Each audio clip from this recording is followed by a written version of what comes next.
নমস্কার বন্ধুরা, আজ আমি আপনাদের সাথে সুস্বাদু একটি চিকেনের রেসিপি শেয়ার করব। এভাবে চিকেন রান্না করলে লুচি, পরোটা, পোলাও, ফ্রাইড রাইস এগুলোর সাথে খেতে কিন্তু খুব ভালো লাগে।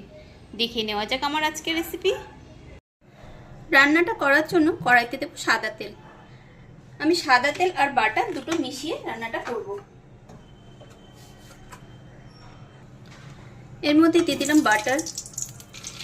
এবার দিয়ে দেবো 3-4টে মতন এলাচ, লবঙ্গ, দারচিনি।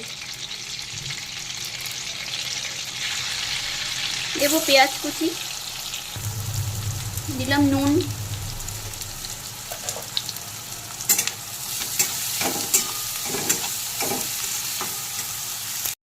পেঁয়াজগুলো হালকা ভেজে নিয়েছি। এবার ধুয়ে পরিষ্কার করে রাখা চিকেনগুলোর মধ্যে দিয়ে দেব।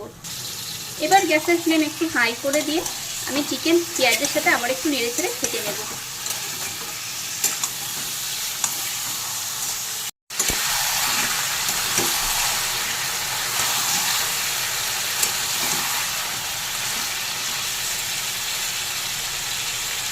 চিকেন সামান্য ভেজে নেওয়া হয়ে গেছে। এখানে নিয়েছি আদা আর রসুন পেস্ট, পরিমাণ মতন সব দিয়েছি। এখানে আমি 1.5 চামচ করে নিয়েছি, এগুলো দিয়ে দিলাম।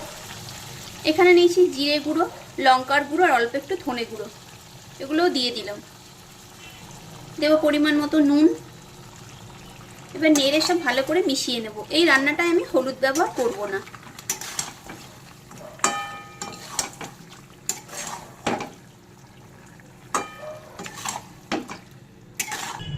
অল্প একটু মশলার বাটি ধোয়া জল দিয়েছি, নেড়ে সব মিশিয়ে নিয়েছি। এবার ঢাকা দিয়ে কিছুক্ষণ রেখে দেব।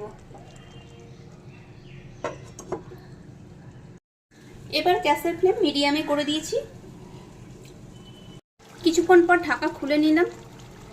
এবার এখানে দিয়ে দেব কাজু। আমি একসাথে আর টক দই দিয়ে বেটে নিয়েছি। 8-10টা মতন কাজু বাদাম দিয়েছিলাম আর 1 চামচ মতন টক দই দিয়েছিলাম। এটা দিয়ে দিলাম আর একটু বাটি ধোয়া জল দিয়ে দিলাম।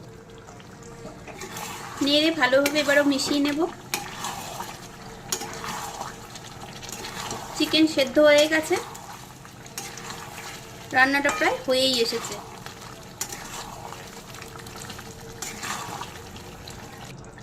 এভাবে চিকেন রান্না করলে রুটি, পরোটা, পোলাও, ফ্রাইড রাইস এগুলো দিয়ে কিন্তু খেতে খুব ভালো লাগে।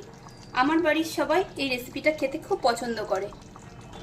এবারে দিয়ে দেব কিছুটা কসুরি মেথি। রান্নাটা কমপ্লিট, মিশিয়ে নেব। গ্যাসের ফ্লেম অফ করে কিছুক্ষণ স্ট্যান্ডিং টাইমে রেখে দেব, তারপর আবার সার্ভ করব। রেসিপি দেখে ভালো লাগলে লাইক, কমেন্ট, শেয়ার অবশ্যই করবেন। আর নতুন বন্ধু হলে বন্ধু হয়ে পাশে থাকার অনুরোধ রইল। চিকেন সার্ভ করে নিয়েছি। এভাবে আপনারা বাড়িতে অবশ্যই বানিয়ে দেখতে পারেন। আশা করছি আপনাদেরও ভালো লাগবে। খুব শীঘ্রই দেখা হবে নতুন কোনো ভিডিওতে। সবাই ভালো থাকবেন, সুস্থ থাকবেন।